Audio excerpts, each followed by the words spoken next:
Greetings, ladies and gentlemen, and welcome to not just another edition of the Locked On Padres podcast, but also the Locked On Giants podcast. We are doing a crossover spectacular. I am one of your hosts, Javier Reyes, sometimes occasionally, but certainly not always the host with the most. You can find me on Twitter at Javapeno, Javiipeno. I also write for Just Baseball, great website about baseball stuff, obviously, because it's called Just Baseball. And I'm being joined by my fellow co-host or main host, if you're listening to this on the Giants feed, I guess, Ben Kaspick at Ben Kaspick on Twitter. Giants and statistics and Twitter legends of the Locked On MLB network. Sir, how you doing, man? I'm doing well. How are you? I mean, first of all, I just got to say, like, I'm everybody like everybody else, just waiting on the free agency to get rolling Yeah, a little bit. So I'm anxious for that. It's a year to the day since absolutely. the Carlos Correa canceled press conference. So I'm a Really? little shaken up about that, like PTSD a little bit, but otherwise I'm good. How are you? I'm doing really good, man. And as we are waiting for free agency to get underway, that's crazy. Everybody, you're listening to this episode for Thursday, December 21st, by the way. I forgot to mention that. As we're waiting, you and I figured, well, let's cause some hysteria. You know what I mean? Let's get people all up in a Yeah. fix, I guess.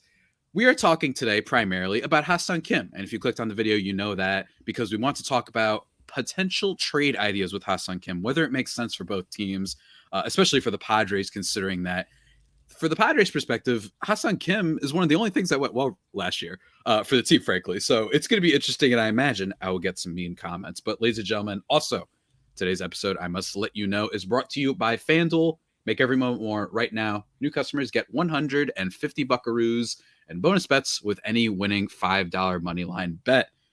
I promise you, you want to bet against the Chargers? Go do that. You'll probably get it. That's 150 bucks if your team wins. Visit fanduel.com/lockedon to get started.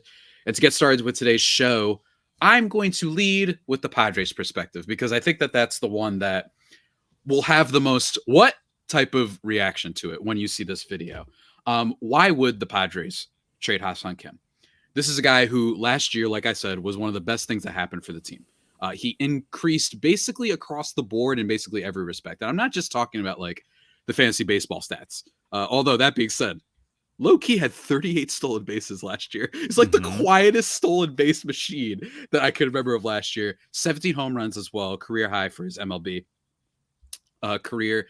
His walk rate went up from 8.8% the previous season to 12. Strikeout rate went up a little bit, but he balanced that out with the power and the huge increase in his walk rate. 260, 351, 398 slash line, 112 WRC plus, and of course, elite defense, winning a gold glove at second base, doing his thing as always. He's been an electric defender, even when he wasn't hitting the ball all that well his rookie year. A very good defensive player. Some of his numbers went down because he just really stunk it up in September. I don't know what happened, but the big thing with Kim last year is that on top of turning more of his fly balls, his pulled fly balls, and his pulled hits into fly balls, and getting more home runs in Petco, clearly loving that left field porch quite a lot. He also just had a better eye at the plate, as evidenced by his walk rate. And I think one of the things that was fascinating is that Kim low-key turned into a leadoff hitter, seeing many more pitches per plate appearance. So everything was great, except for the fact that inexplicably in September, I don't know what happened. He just forgot how to hit. For people who don't know, 36 WRC plus in September, which is what brought some of his numbers overall down. But just like a top 30-ish position player this year with defense that you can rely on at basically every position, including third base, which he doesn't have to play all that often because Manny Machado's there. And then he could also play shortstop and second base. And I wouldn't be surprised if he could play the outfield somehow too. He can't, but still, I'm just cracking jokes here. You're describing my perfect player, which is why we're talking today. Exactly. The way you're saying that, you're like my listeners are just like all ears. The ultimate platoon utility infielder. Well, utility, just the versatility, because we'll get into it, but yeah. And with that all said, you might be wondering, well, why the heck would the Padres trade this guy? Well, the most obvious thing is if you've been paying attention to the offseason so far, the Padres have been shedding salary. Now, you can go listen to my video about the Padres' lack of spending, although apparently they might be getting Yuki Matsui from the, I forgot what the Eagle team, I forgot what they are from Japan, but might be getting him.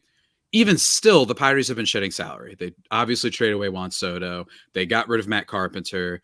and Josh Hader and Blake Snell are free agents. They might not be re-signed at all. I am not as negative on that front, but I do think that it does raise questions for this year. Not necessarily the long future, but for this year. And Ha-Seong Kim currently, he's not getting paid a whole lot of money, which is awesome if you're trying to save money. And he's got one more year left on his deal. His original deal was 4 years, $28 million that he signed back in 2021. And after this season, there's a mutual option, which I imagine he would be looking to take, or I don't know what would happen there necessarily. It's a mutual option. I thought it was a club option or a player option. Whatever. It's mutual. Anyway. And yeah, so based on the way he's played, $8 million, if he had another season like this, he would just be like, no thanks. Yeah, exactly. Hit the market. Yeah. So that makes a lot of sense. I think that with Ha-Seong Kim and considering this team and wanting to save money, I think the reason that the Padres would want to trade him is one, he's a very good player. So if you're trying to be shifty and selling high, not to say that I think he's going to be worse at all. I think September was weird for him. I think that you could get a good amount from this guy. And this is a team that has struggled with depth for a while. And I understand that people will be frustrated because this guy has not just been a good player, but one of the easiest players to root for. And that includes Tatis, because Tatis has been weird off the field with some of his stuff. He's one of the easiest players to root for on the entire team. He's a joy to watch. He's always smiling and he's getting better. And apparently talks smack in Spanish, which means I love him even more, according to Nick Martinez, which is just hilarious. That's the language he chooses for that. And I think the other matter of this is, yes, the Padres are shedding salary, but I think the really important component to this, Ben, and for Padres listeners, is they have a fellow by the name of Jake Cronenworth, who's currently the first baseman for the team.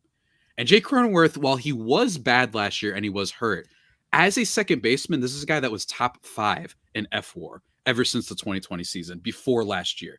That means he wasn't up there with like the Altuves and Marcus Simians of the world, but he was still really, really good. And last year, he only had 1 FWAR.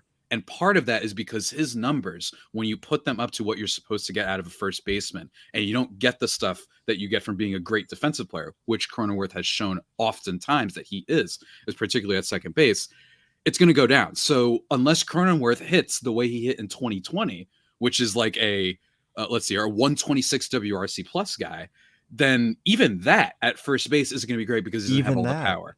He doesn't have the power. That's exactly. I'm going to just say, I said this last offseason to you, that these weird the fact that you're moving Cronenworth to first just severely cuts into his value. And sure enough, yes, I'll let you finish. But yes, moving him back to second base makes so much sense. You got a lot of flack for that. And I do remember that vividly, where it was just more of a thing of, look, it's not fantasy baseball. There's so many people that are playing different positions. And what's so funny is it wasn't them not knowing how to play the position. They all were great. Tatis literally won a platinum glove. You know what I'm saying? So it wasn't the actual playing position. It was just the glut that the Padres now have. People have made the shortstop joke plenty of times. Tatis, I think, helped amend that issue just a little bit because he's clearly an amazing outfielder at this point. But you have this situation where the Padres extended Jake Cronenworth in what, in my opinion, is the worst move of AJ Preller's tenure. I know all the Hosmer people. I know. I actually think that this is worse than that because I don't know who they were bidding against. I don't know who they were bidding against. Yeah. At least I feel like I can see a world where people are bidding on Hosmer. I mean, as a second baseman, though, Cronenworth, I don't mean to cut you off, but go for it. Yeah, he had a down year, and that contract, if you're like, no, they should just trade Cronenworth. Well, you're not going to be able to because of the contract and the way he played, and so they need to move him back to second base, and he needs to reestablish some value if they were to want to trade him. But ideally, like you said, from the Padres' perspective, he would just go back to being good defensively at a premium position and hitting. Yeah, and under contract for a long time, because right now you're not getting anything in return given the contract that he signed. And I could relitigate that for days. Again, I don't know who they were bidding against. I don't know why he was getting worse every year. And he decided now was not just a 5-year extension, not just a 4-year, but a 7-year extension. Doesn't make any sense. And for Padres fans saying, well, we got to trade him. Yeah, and then move him to first too on top of that. And you might be wondering, well, he didn't slash that well. Well, he actually did 110 WRC plus in 2022 when he was playing in the infield. Good for a 4.2 FWAR. He's good. He's a good player. And I would have to believe that putting him back in the infield might be better for him. However, the big thing here is it's going to be very hard to trade Jake Cronenworth. You have to look at teams like the Rockies and just hope they bite. You know what I mean? One of those type of teams that are just crazy because it's a long-term commitment to a player that I think a lot of teams would like this guy. If he wasn't under contract, you could get something for Jake Cronenworth. I actually think quite easily because teams would be like, oh, I got an idea. Let's put him not at first base. That's how we'll get more from him. But since he has that contract, you would have to, we have to attach prospects to get rid of him. That, to me, Padres fans, reminds me, we just mentioned it before, the same situation we were in with Eric Hosmer, where you would have to attach prospects and this and that. And instead, what ended up happening? You had to do the giant Soto trade, and then you had to still paying for him next season. So you're not going to be able to get a team, even if the AAV isn't as big, to pay for this guy, especially in a league filled with teams like the Orioles, who won't spend, even though they won 100 games, to spend on a guy like this. And if you were to do that, all of a sudden you move Cronenworth to second base. Maybe he's that 3 to 4 win player again. And then you get a different first baseman, move things around. You have a little bit more room to operate in. And considering that Ha-Seong Kim is, potentially, you don't have him locked down for next year, I think it's a move to at least consider. And I think that with the Padres as well, I know that this is upsetting to everyone, but this is why I didn't understand the Cronenworth thing. You kind of made your bed with this. If you hadn't done this, you could extend Ha-Seong Kim. If you hadn't done this, you could just let them chill and just go with that. This is what happens when you overcommit to the present. But we're going to talk a little bit more about this, especially from the Giants side, do some mock trades, and let Ben talk more. Because I've been talking the whole damn time. My gosh. But before we get into that, everybody, I want to talk to you about our good friends over at FanDuel. They're fantastic. We love FanDuel. We've been partnering with them for a long time. And again, look, here's the thing. We're in the midst of the NFL season. Mike McDaniel, he's getting mad at everyone asking him questions about the Dolphins and how they can't beat teams over 500. He said, F off, he says. And that's a direct quote. Well, guess what? I highly suggest you betting on the Cowboys, I think, this week, because the Dolphins just don't tend to beat the good teams, especially after a bad loss by the Cowboys this past week. That's my recommendation for your money line bet. And here's the thing. Why am I recommending it to you? Because over at FanDuel right now, customers get $150 in bonus bets with any winning $5 money line bet. It's 150 buckaroos if your team wins. So again, I am recommending picking those Cowboys. If you've been thinking about joining FanDuel, though, no better time than now. Not just money line bets, spreads, player props, over-unders, and a whole lot more. So again, go visit FanDuel.com/lockedon and kick off your NFL season of betting. FanDuel, official partner of the NFL. And just like that, ladies and gentlemen, we are back here on the Locked On Padres and Locked On Giants podcasts, the latter of which you might not know because I've been speaking the whole time. But don't worry, Ben will be speaking at this point because I have to ask you, Ben. I basically broke down what's going on with the Padres in this potential trade. And for the record, this doesn't mean I think that they need to do it. But for those reasons I outlined, I think you have to at least consider it. And I think it would be a savvy move for a GM who has been inconsistent with savvy moves, tends to buy high on a lot of things. So I think it'd be interesting if he did a sell high. Ben, what exactly makes Ha-Seong Kim, do you think, the perfect fit for the Giants? The thing is, there are so many different reasons. It's not just one thing in particular. I mean, we could start with the fact that, like you said, over the last couple of seasons, he's low-key been one of the more valuable players in the game, in large part due to his defensive abilities. And the Giants, for the last 2 years, have had disappointing seasons, in large part due to defensive issues, especially in the infield. And they also have like the number one ground ball pitching staff in the game. Logan Webb, pretty good, yeah. Have you Alex seen Cobb, an expected ERA? My gosh. yeah, and like Alex Cobb 2 years ago, we talked about it at the time. Like the expected numbers were so much better because the infield it wasn't just errors. It was just like they just couldn't field behind the guy. And like all season long. And and we're not just talking about a guy who's like, okay, well, he plays this one particular position and the Giants happen to have that position open. What the Giants have is uncertainty, but yet like possibilities at a couple of different spots. I think at At first base, Ha-Seong Kim's value would be wasted, just like Jake Cronenworth's value was wasted, and just like we discussed a year ago, Hmm. almost to the day probably. At second base, they've got Tyro Estrada pretty entrenched there. But the guy needs days off, right? Hmm. Okay. But we shift to the left side of the diamond, and Brandon Crawford, for the first time since debuting in 2011, is, I mean, he's a free agent, and it's very unlikely to me that he returns, given the lack of production the last couple of seasons, including defensive decline, and just looking at his age, his time in San Francisco is probably over. They do have a prospect in Marco Luciano, Hmm. who has at times been considered, a top 10 prospect in the game. Some people have kind of cooled on him based on minor league performance the last couple of years, but he did make his major league debut in 2023. And so he is a guy under consideration for like opening day shortstop, that Hmm. role.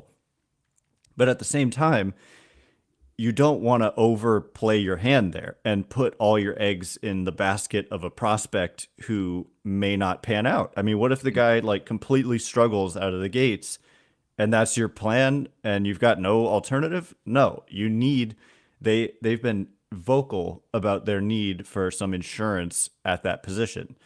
And then you look over to third base where they had a pretty nice kind of season from JD Davis, but at the same time, he's not necessarily a guy that you want to overcommit to being. He did kind of seem to wear down as the season went on. He started off great, but actually the whole Giants offense was like historically bad starting in late June through the whole Yeah. rest of the season. Oh yeah. Like they were so bad. But and JD Davis was just part of that. Everybody randomly, Wilmer Flores was like Babe Ruth that Hmm. whole time, but everybody else was horrible. Just Yeah. side note, it was hilarious. It made no sense. Um, but basically, so like at shortstop, Ha-Seong Kim, it would just be tremendous insurance if a guy like Marco Luciano doesn't perform, or maybe you let Luciano kind of start in AAA and just get on a roll before you call him up. And then if you do call him up and, maybe JD Davis I don't know. The Giants have a lot of versatile players. And so someone Yeah. like It's JD interchangeable. Davis, Yeah. he could play first base Hmm. in a platoon with Lamont Wade, who platoons. They also don't have like a clear DH with Jock Peterson reaching free agency. And so Hmm. that position is kind of flexible and open. And so guys like JD Davis, like you could clear out that third base if like you said, Ha-Seong Kim, he can play third, he can play short.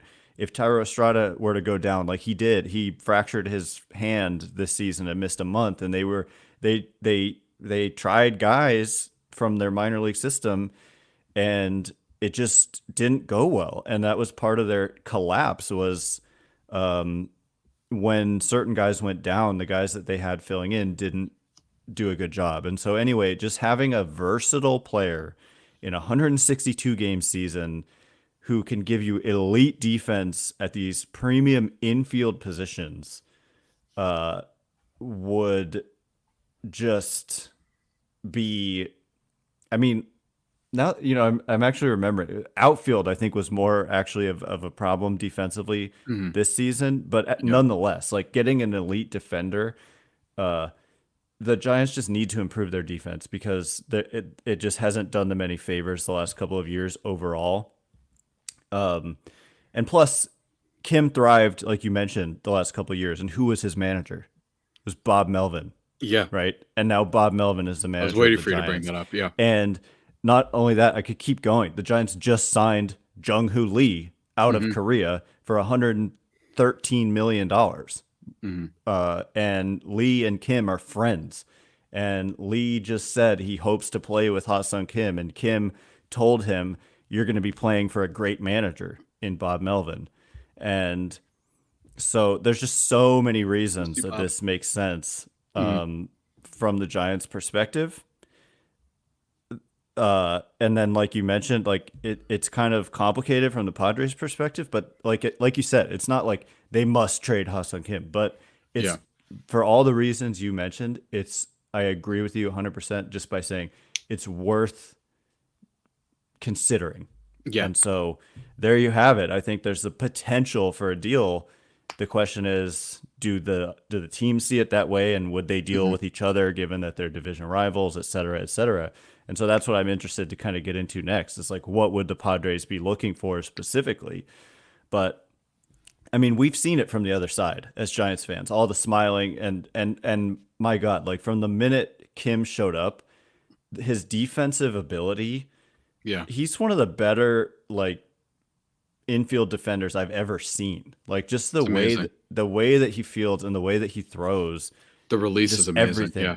everything, every throw is perfect, and so slick. Just It's I smooth. just It's yeah, smooth. It's like it's so genuinely smooth. like, and this makes us sound like baseball like weirdos. We are, for the record, but it's just like, yeah, I'm the type of person. Like I remember being at Yankee Stadium for one of the games, because I'm secretly a Yankees fan, as all Padres fans know.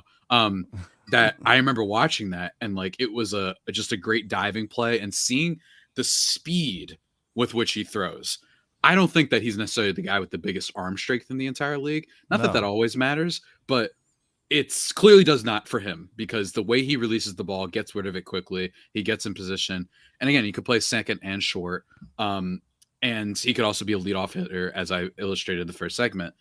I think that he's like one of those guys who's like one of the most valuable players, not in the league. Here's what I should say. I think he's one of the most valuable trade pieces in the league, because I think every team is like, you probably don't have to give up a ton for him. He doesn't right. make a lot, and he could play multiple positions. And at the very minimum, even if he regresses to a 107 WRC plus guy or whatever he was in 2022, he's an amazing defender. Like even when he couldn't hit, he's an amazing defender. So I think that there's so many intriguing possibilities here, man. and I really do. and the steals and Yeah, that's another component. The just Giants were low key hit last. steals. He probably like the Giants. I don't have Great the base number runner. pulled Yeah, up. The Giants were last in stolen bases in 2023. They were just an old team, a slow team. yeah.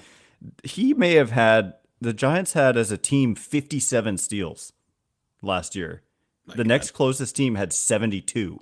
So they were last by a lot. And Mhm. you're saying he had 38 They need some youth. They need some young vigor and and speed. energy.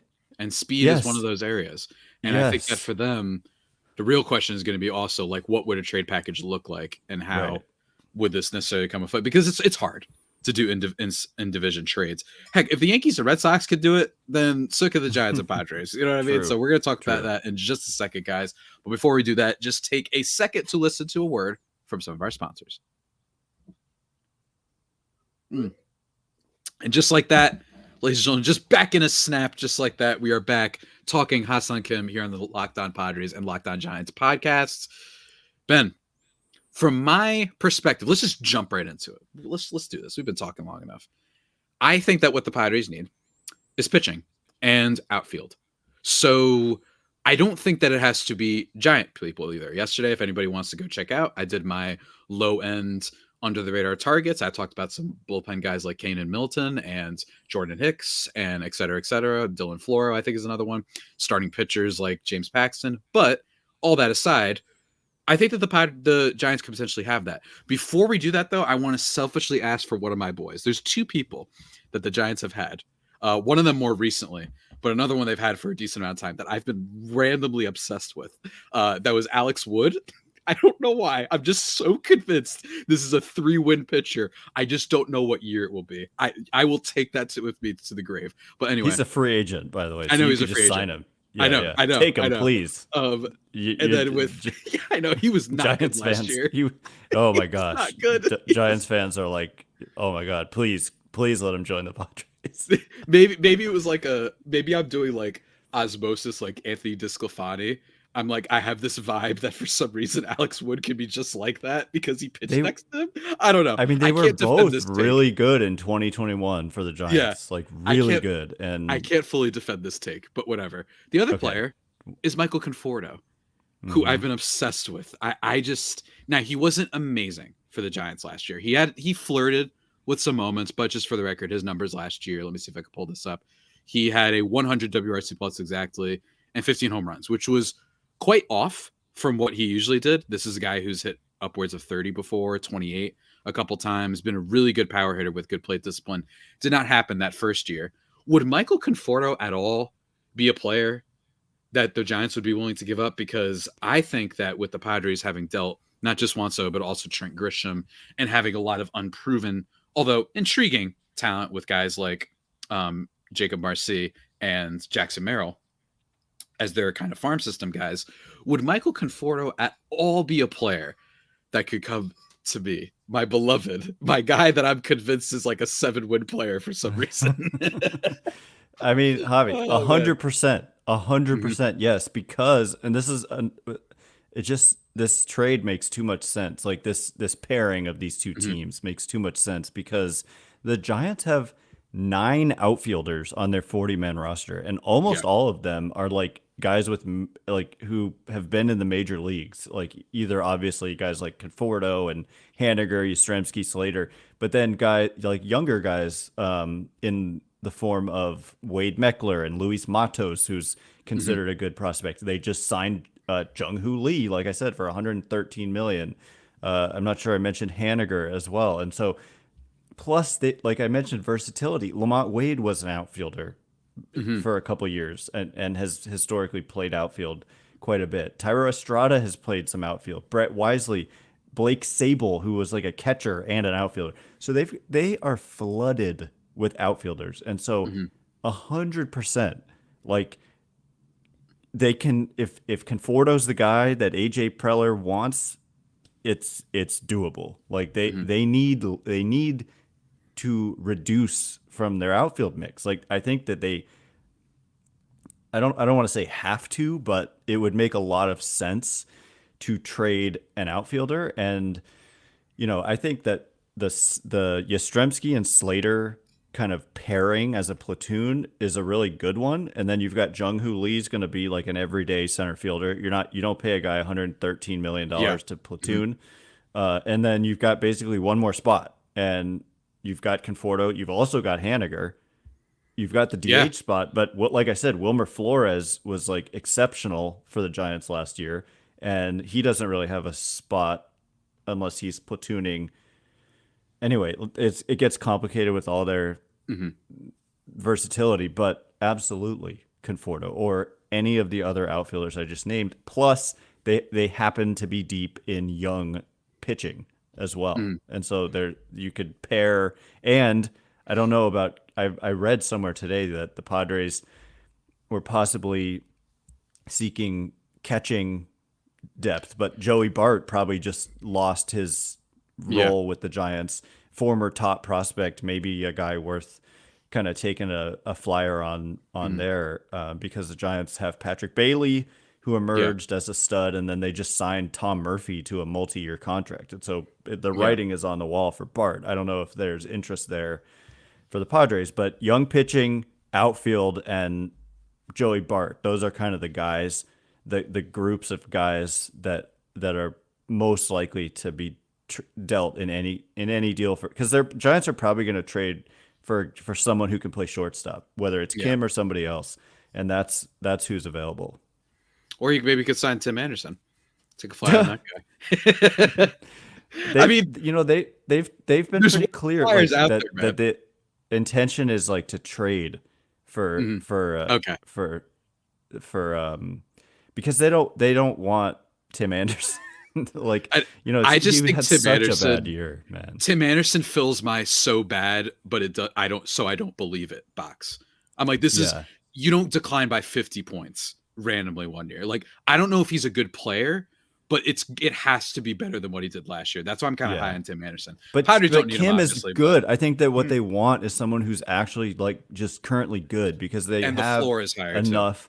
The floor is exceptionally high because Yeah. of the defense. Mhm. And the Giants, they want to win. Like they don't want to be winning 79, 81 games. Like they want to win. And so they're willing to give up some talent if it means getting a good player. And that's what we're looking at here. And when we're talking Kim, I'm not saying, yeah, just send him over here because you need to get rid of him. I'm saying no. Yeah.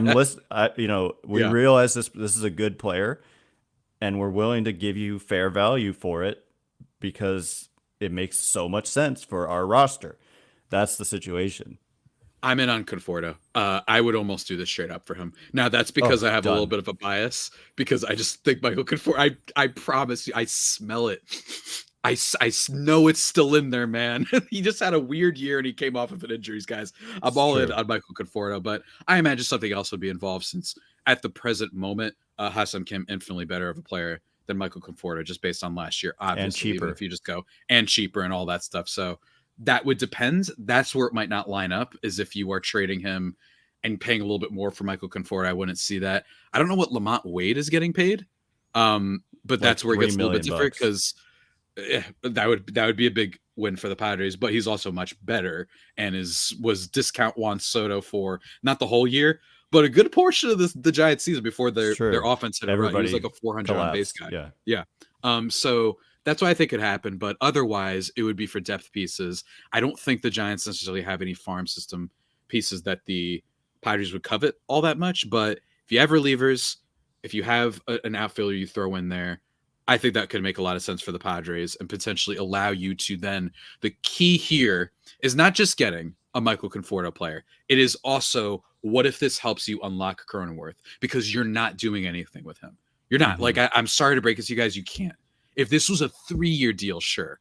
If he wasn't signed, you could get so much for Cronenworth in the grand scheme of things right now. But since you're probably stuck with him, I would elect to not abandon ship and instead say, all right, fine, let's test this out. If they move him to second base next year and he stinks again, then we can start talking about, all right, maybe we just have to figure out a way to dump this guy. It's a sunken cost at the end. But for now, my thing is, I want to see if he could still give that value in second base. And if you do that, you trade for someone, then you have Michael Conforto starting in left field, occasionally doing DH stuff, depending if they get someone else. And then you go get Rhys Hoskins to fill in for first base for a year. And that would be my master framework of an idea. So again, the Yeah. big thing for why this makes sense, what Ben just mentioned, defense has been killing the Giants. I mean, it murdered Alex Cobb's season from what was it, 2022.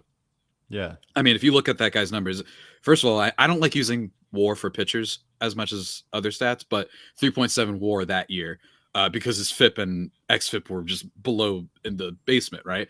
And this year Right. he was effective, but not quite as much, which is hilarious. So it's almost like you lost that year.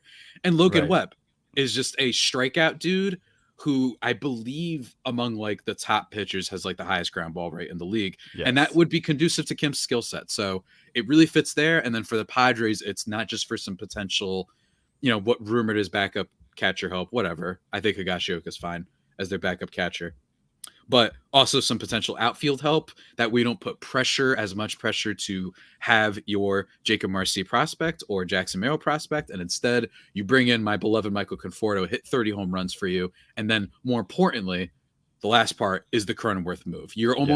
You're like almost trading for Cronenworth in a Yes. way. You know what I mean? Like, you could be doing that if you do move Kim, because you're not moving Bogarts to first. Enough of that story. That story is It ridiculous. never it got they put I'm I know. mad on Padres fans' I know. behalf because you and I said this. Like, why didn't it just made no sense to me because I don't just think any of the moves are bad in a vacuum. The problem is they did all of them at once. If you're going to right. sign Bogarts, why are you extending Cronenworth? If you want to extend Cronenworth, why are you signing Bogarts, et cetera, et cetera, et cetera? And that's what the Right. problem is. Because it put people, yeah, to put a guy whose value so much comes from defense Mm. at the like least premium defensive position on the field never made any sense. It was like, And are you hoping for him to bounce back to his 2020 level? Cool. even I'm so, hopeful, but even if he did that, is he going to be the same value player as some others? I mean, we're going up against Freddie Freeman. You know what I it's mean? We're just going up against all sort of first baseman in the National League. So just, it oof, my God, it oof, just never never made a made whole lot of sense. sense. But alas, ladies and gentlemen, that is my idea. And I think that is why just a Michael Conforto, throw in some random reliever. I don't know. I just like saying random reliever a lot because every team has a random reliever that could help out. That is an area. Or they could sign my beloved Keaton Middleton, who I alluded to earlier. Everybody go Giants check out that episode. Giants could eat some money too. You know, like we said, Conforto was costing 18 million, Kim only Yeah. 8, and the Giants would probably happily like pay down 10 Hmm. million bucks, make uh Kim 18 million, make Conforto 8, Yeah, and exactly. sweeten the deal there. Exactly. That can make a lot of sense. The Giants, for a multitude of reasons, just don't have that payroll right now, but they're not a team that is opposed to payroll. Clearly, just that's No, just how it works, they're right? They're trying to not. they're out Yeah. here trying to sign Hey, Yoshinobu they had Yamamoto as we Correa. speak. They Yeah, had Correa for a week? a Question week, mark. A a week. week. Like clearly, Yes. the Giants. This is not. That's what's so interesting is you're not going to be able to move some other players, but the Giants are the type that could absolutely help out with that. So Ben, I really like it. I really do. I think that this would make a lot of sense for both teams. Obviously, there's a risk here because there's a little bit more known quantity in Ha-Seong Kim, but because of the Cronenworth thing, if all of a sudden, if you're getting really nerdy about it, the Padres are getting 5 wins out of this, if you can include Cronenworth, and then if Conforto has a bounce back, and then you do something at first base, I Hmm. think it's as Peter Brand and Moneyball would say, I think it's good you got Ha-Seong Kim off your team. I think it opens up all kinds of exciting possibilities. Not as much. I think that would more fits the Juan Soto for that analogy. But even so, ladies and gentlemen, with that all being said, that about does it for today's edition of the Locked On Padres podcast, the only pod that may be better than the Padres themselves, as well as the Locked On Giants podcast. Ben, before we close things out, tell the people what you're up to. You know, I can never answer this question. I'm I always just know. like, no, I got nothing. You got I nothing. mean, what do I you like mean? At Ben, asking it anyway. oh yeah, you always put me on the spot. At Ben Kaspick on X, Locked On Giants, your team every day, but 3 days a week for right now. Yeah, Um, yeah, and just like you said earlier, Twitter or X, you know, I like to be active there. So check me out if you haven't there already. absolutely. And what about you? What do my listeners need to know? At Javipeno on Twitter, JAVIIPENO, the best handle on the Lockdown LB network, the best Mm. handle in the game. But Ben does have some of the best baseball tweets. I like them very much, very informative. So go check that out. In terms of my pod, next week, all I know for now is probably going to talk about Dylan Cease because why not? Everybody else is doing it. So we'll talk about the Padres trading away stuff, and then I'll talk about who the Padres could trade for because why not? They're the Padres. We've got the Wild Man, Sheriff Cowboy, John Wayne extraordinaire, and AJ Preller. So that should be a lot of fun. Otherwise, I will see. But for Giants fans, the gregarious Giants, I don't know. I don't know what GI word. You You know what tried I mean? this That rhymes before. with Giants. I tried it You before and I said, forgot again. you I said forgot to gregarious. Did I say gregarious last time? Yes. And Amazing. you were like, Amazing I stuff. don't know why I said that. Amazing stuff. And on that note, everybody, stay safe and of course stay faithful for our faithful homies and gregarious Giants fans. Until next time, take care.